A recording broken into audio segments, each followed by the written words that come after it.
anjo da igreja em Laodiceia escreva: essas coisas diz o Amém, a testemunha fiel e verdadeira, o princípio da criação de Deus. Conheço as obras que você realiza, que você não é frio nem quente. Quem dera que fosse frio ou quente.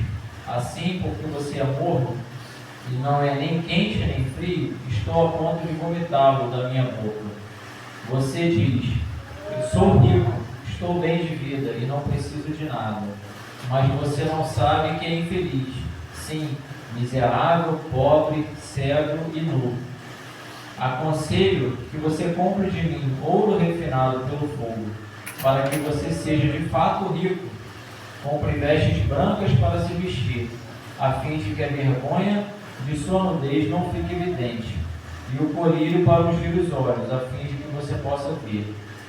Eu repreendo e disciplino aqueles que amam. Portanto, seja zeloso e arrependa-se. Eis que estou à porta e bato. Se alguém ouvir a minha voz e abrir a porta, entrarei em sua casa e cearei com ele, e ele comigo. Ao vencedor darei o direito de se sentar comigo no meu trono, assim como também eu venci e me sentei com meu Pai no seu trono. Quem tem ouvidos, ouça o que o Espírito diz às igrejas. Glória a Deus. Palavra do Senhor, não foi nada que eu escrevi. Aleluia. Está na Bíblia, talvez em versões um pouquinho diferentes da que eu li, mas é a palavra de Deus para a nossa vida. Em Romanos 15:4 diz que tudo aquilo que foi escrito para o nosso ensino foi escrito. Então eu tenho a Bíblia como um manual de fé e prática da minha vida. Aquilo que está escrito eu tomo como uma verdade, como um conselho e como uma direção para a minha vida. E essa carta foi escrita pelo Senhor para uma igreja. No início do ministério de Cristo, ele pregava para pessoas para anunciar o reino de Deus. E no final do Novo Testamento, em Apocalipse, essas cartas são direcionadas a igrejas. Então, a pessoas que já tiveram acesso ao Evangelho, já tiveram acesso às Escrituras que tratam sobre o reino de Deus. E a cada igreja há um direcionamento e há, vamos dizer assim, um puxão de orelha. Algo que Jesus vem e fala para que aquilo seja corrigido o rumo e para que essas igrejas não se percam. E quando eu fui estudar sobre a igreja de Laodiceia, fala de uma cidade, Laodiceia é uma cidade que era muito rica, que era uma rota de comerciantes. Então, tudo aquilo que eles conquistaram, eles não davam aquela honra ao Senhor. Eles achavam que era por mérito próprio. E muitas vezes a gente se encontra assim na vida. Na nossa vida, muitas vezes a nossa situação está sob controle, está confortável, e a gente acha que tudo que a gente tem, uma despensa cheia, talvez um carro na garagem, uma família estruturada, que aquilo é mérito nosso. São coisas que, com o nosso esforço, a gente conquistou.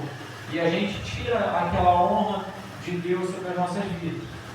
Então, aquilo que a gente devia reconhecer ao Senhor, a gente acaba trazendo a glória para a gente. E, de certa forma, foi isso que aconteceu com aquela igreja.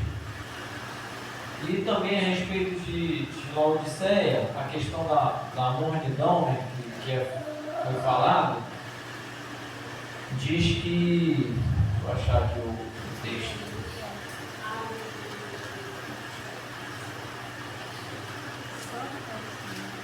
Glória a Deus. Fala sobre ser quente e frio. Então, aquilo que é frio nos traz um refrigério, nos refresca. E aquilo que é quente, muitas vezes é utilizado para curar. Então, às vezes, quando você tem uma pancada, você coloca alguma coisa com gelo, que é para tirar um inchaço no momento. Às vezes, para drenar um inchaço que é mais permanente, você usa uma compressa mais quente. Mas aquilo que é morno, Você bebe às vezes uma bebida, ou ela é gelada ou ela é quente. Um café, por exemplo, a gente bebe quente. Café morno, aquele que já está há muito tempo, não tem o mesmo sabor. Você não bebe uma água quente para matar, uma água morna, aliás, para matar a sua sede. Normalmente você bebe uma água mais gelada, bebe um refrigerante mais gelado. Então aquilo que é morno não é muito atraente. E assim se encontrava aquela igreja. E muitas vezes a nossa vida é desse jeito. Passa semanas, muitas vezes a gente vem ao culto e aquilo dali é como se fosse um ritual para a nossa vida. Então a gente chega no final do domingo, vai se arrumar, porque tem aquele culto para ir, mas você chega à casa de Deus sem ter nada para oferecer e sem talvez esperar muita coisa. Você acha que a sua vida, por estar acomodado, por estar morno, que não tem nada para ser acrescentado e que você não tem nada de especial para acrescentar no reino do Senhor. Muitas vezes eu me encontrei assim, eu chegava na casa de Deus, talvez para não oferecer nada, talvez esperando ouvir alguma palavra, mas também se não ouvisse nada de importante, não fazia tanta diferença para a minha vida. E com o passar dos dias, aquilo se torna uma rotina para a gente. E estar ou não na casa do Senhor parece que não faz tanta diferença, porque a gente não criou expectativa nenhuma. Só que o que eu acho interessante nesse texto é que em todo momento a gente vê o cuidado do Senhor. O cuidado do Senhor para aquela igreja. Que ao mesmo tempo que ele vê uma igreja morna, ele tem o cuidado de escrever uma carta de direcionamento para aquela igreja, para que ela se desperte. Glória a Deus, aleluia. Então, no início do texto que diz que ele é o Amém. O Amém é o Senhor, que é testemunha fiel e verdadeira, o princípio da criação de Deus.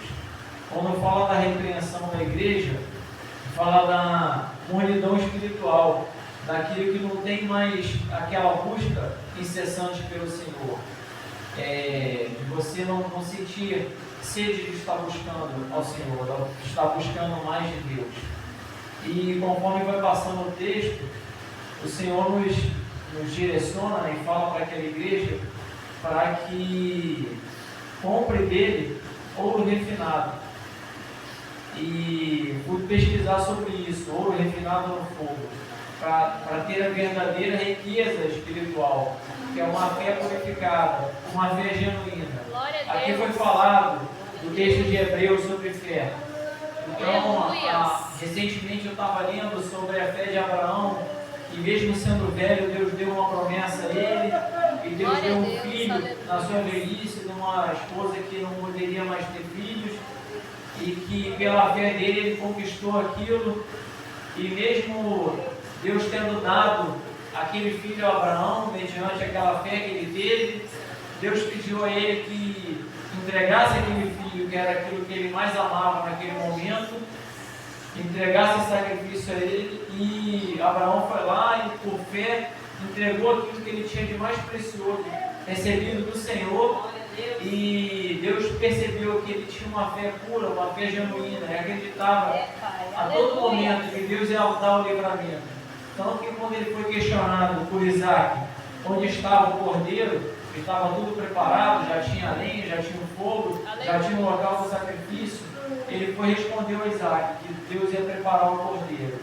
Então fala desse tipo de fé. Aleluia. A fé que a todo momento, por mais que pareça chegar próximo do fim, você sabe que Deus vai mandar o escape. Ele fala também no texto para comprar vestes brancas, para cobrir a nudez espiritual. E a nudez espiritual fala de justiça e de pureza. Que a gente tem que se apresentar diante de Deus com as nossas vestes brancas, para a gente conseguir chegar diante de Deus e ter, não orgulho de que somos bons, somos melhores que os outros, mas orgulho de ter uma vida dedicada em santidade ao Senhor. Muitos têm falado no fim dos tempos, eu desde a minha infância escuto falar que a volta do Senhor está próxima, e muita gente não acredita, porque já ouve isso há anos e anos, mas a gente não está mais no tempo de ficar brincando com as coisas de Deus. A gente não está mais no tempo de se sujar e achar que vai dar tempo de se limpar. Mas a gente está num tempo que a gente precisa, a cada momento, estar buscando pela nossa santificação.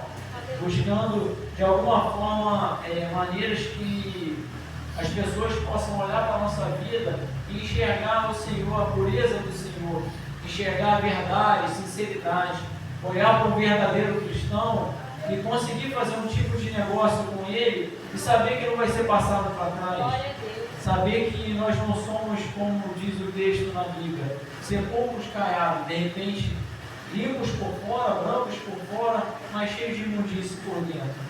Porque Deus quer olhar para nós e encontrar um coração puro, um espírito quebrantado. Por mais que a gente tenha as nossas falhas, os nossos defeitos, mas que a cada dia a gente venha buscar a santificação que só o Senhor pode nos dar. Só a presença do Espírito Santo pode colocar na nossa mente aquilo que a gente precisa deixar de lado. Aquele vício, aquela mania, talvez aquele pecadinho de estimação que está nos impedindo de estar mais próximos do Senhor. Glória a Deus, aleluia. E ele fala de comprar também o colírio para ungir os nossos olhos e ter essa visão espiritual, para que a gente possa enxergar, como eu falei, coisinhas simples que talvez uma pessoa que está mais ligada com Deus consegue olhar para a nossa vida e enxergar. Mas na nossa caminhada, a gente ainda tem um ciscozinho que nos impede de enxergar aquilo que a gente precisa ser quebrantado diante de Deus, que precisa limpar as nossas vidas. Mas o texto, apesar de dar uma repreensão para a igreja, ele dá também uma recompensa. E diz assim: e aquele que vencer terá o privilégio de sentar-se com Jesus no seu trono. Aleluia. E voltando lá no texto bíblico, ele diz assim, portanto seja zeloso. Antes ele fala no 19, eu repreendo e disciplino aqueles a que eu amo. Então eu comecei a refletir. Eu sou pai, minha filha está ali sentada, e muitas vezes me doía dar uma repreensão e um castigo para ela. Mas o castigo do pai e da mãe é um castigo necessário porque a gente quer o bem do nosso filho. Então assim é o Senhor conosco. Quando Ele dá um puxão de orelha, quando Ele repreende, às vezes permite que alguma prova venha ao nosso encontro, é por amor. Não é porque Ele sente prazer em castigar, mas que Ele sente prazer em corrigir o rumo da nossa vida. Então, como eu falei, essa carta direcionada a uma igreja, é porque Ele está vendo que da maneira que essa igreja se encontra, essa igreja talvez soberba, se achando autossuficiente, Ele sabe que ela não vai ter um final como Ele espera. Assim como quando Ele nos corrige, é porque Ele quer o nosso bem. Ele diz assim: eu repreendo e disciplino aqueles que amam. Portanto, seja zeloso, arrependa-se. Quando fala arrependa-se, é voltar lá onde você sente que o Espírito Santo te incomoda. Talvez uma maneira de se vestir, talvez uma maneira de falar, talvez um palavrãozinho que faz parte do teu dia a dia, mas que é algo que entristece o Espírito Santo, talvez uma maneira de se portar. Eu falo que muitas coisas o Senhor trabalhou na minha vida, então eu tinha um pavio muito curto, qualquer coisa me aborrecia, qualquer coisa me estourava, e a pastora me chamou e falou: o diácono Fred, meu nome é Frederico. Frederico significa pacificador, significa dirigente da paz, ministro da paz. E eu pensei assim: poxa, minha mãe e meu pai escolheram esse meu nome para o batismo, e como que eu não consigo representar o meu próprio nome? Se a todo momento, quando eles me chamavam, eles proclamavam isso sobre a minha vida, eu sou um proclamador da paz, como que eu sou a pessoa que traz confusão? Ou eu sou a pessoa que tem um pavio curto, a pessoa que se estoura rapidamente, que falta paciência? Então eu percebi que aquilo era algo que eu precisava ser transformado na minha vida, para que as pessoas pudessem ver, sim, Cristo na minha vida. Porque no texto bíblico diz assim, Paulo fala: sede meus imitadores, assim como eu sou de Cristo. Então, se Cristo veio para trazer a paz que excede todo o entendimento, como que nós, discípulos do Senhor, servos do Senhor, filhos do Senhor, não somos as pessoas que transmitimos essa paz? Como que a pessoa olha para o cristão que não consegue confiar na palavra de um cristão.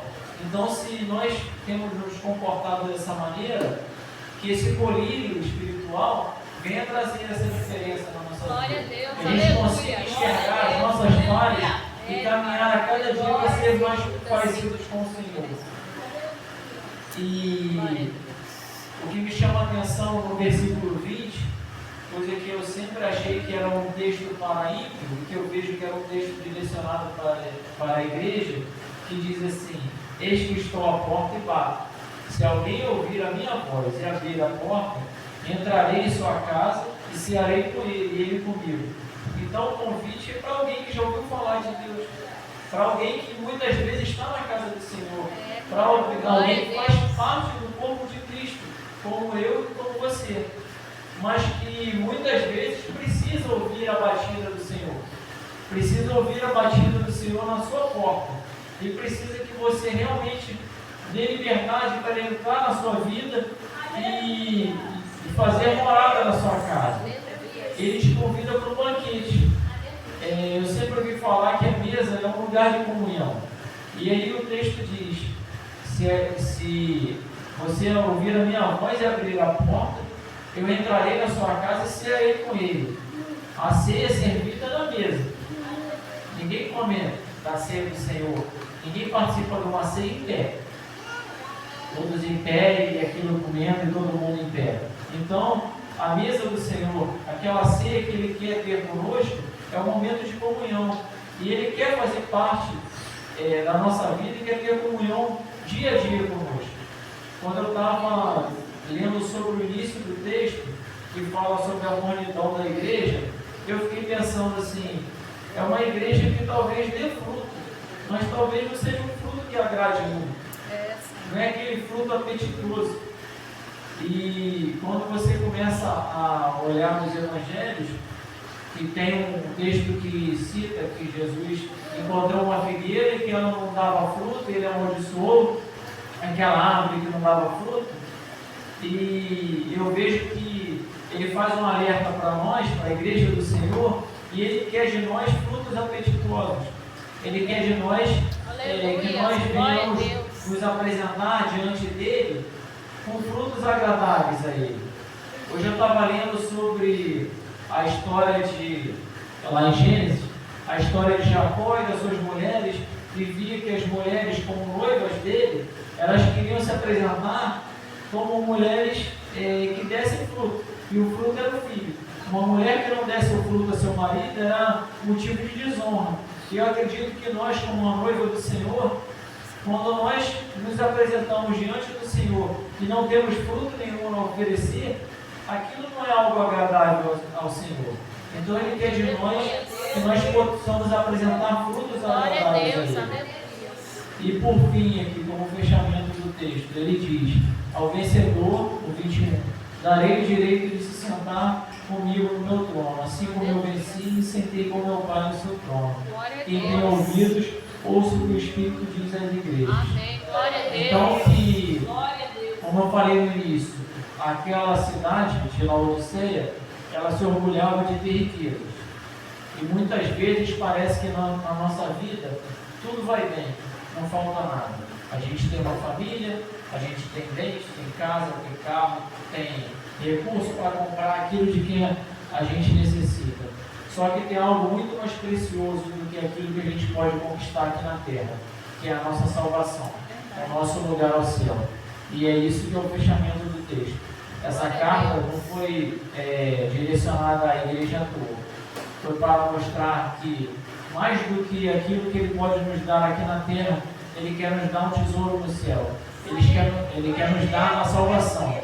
E essa salvação, esse prazer, essa redenção, é algo que nenhum esforço nosso, humano, pode nos trazer, a não ser que o nosso esforço seja entregar o nosso coração totalmente a Ele.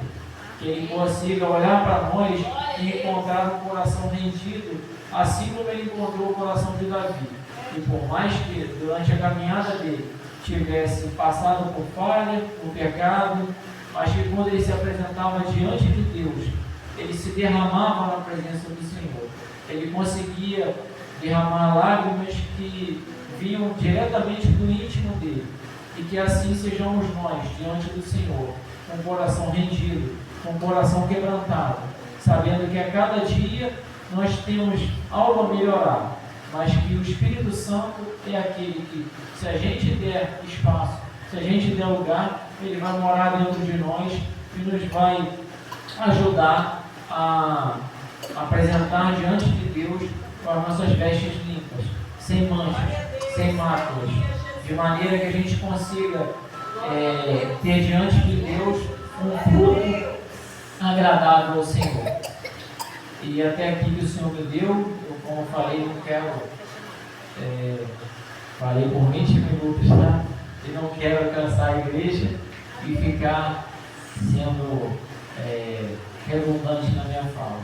Então que essa mensagem venha falar primeiro comigo, trabalhar no meu coração e trabalhar no coração da igreja também. Que nós possamos a cada dia mais estar rendidos ao Senhor, buscar todos os dias em oração aquilo que a gente precisa melhorar, para que a hora que Jesus venha nos chamar, que a gente consiga ouvir a voz dele e que ele conheça a nós pelo nosso nome. Que nosso nome esteja escrito no livro da vida. E assim eu agradeço a minha oportunidade.